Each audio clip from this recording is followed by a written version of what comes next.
The first thing you want to do when you're having trouble with your pump is make sure you have power to the pump.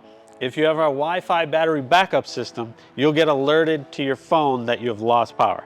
If you have our regular 3/4 horsepower premium pump, you will not get that alert because there are no Wi-Fi connections that go along with that pump. So if you lost power and you got water, that water would come up, the pump would not turn on, you would get water in your basement. That's a big advantage to the Wi-Fi setup.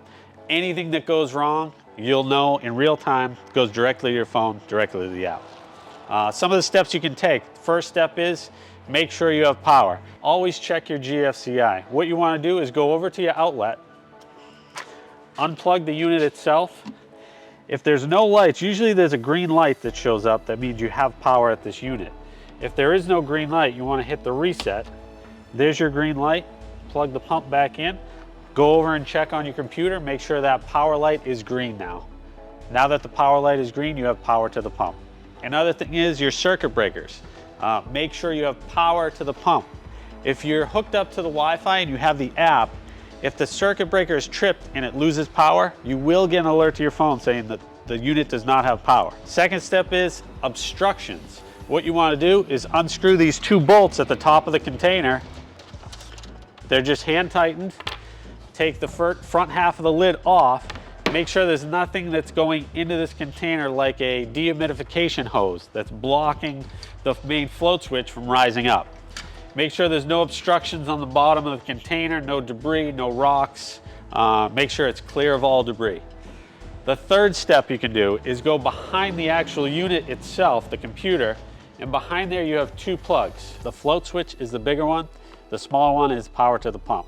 So if you were ever wondering if your pump's still working, is it pumping water, and you don't want to go into the container and take a look in there, you can always unplug this, take the smaller plug, plug it into the unit, that'll run the main pump. Obviously you don't want to leave that plugged in, that'll burn out the pump. So you always want to unplug that, plug it back into the float switch, plug that back into the unit.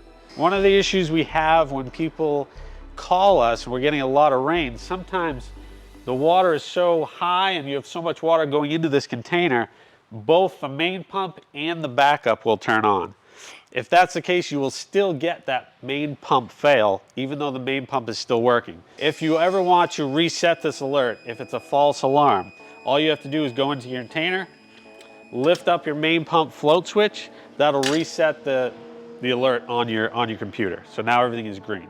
If you ever want to do a hard reset on your unit, if you ever get a new router or the app is kind of buggy and you have to do a hard reset, what you want to do is you want to take the lid off of the unit itself.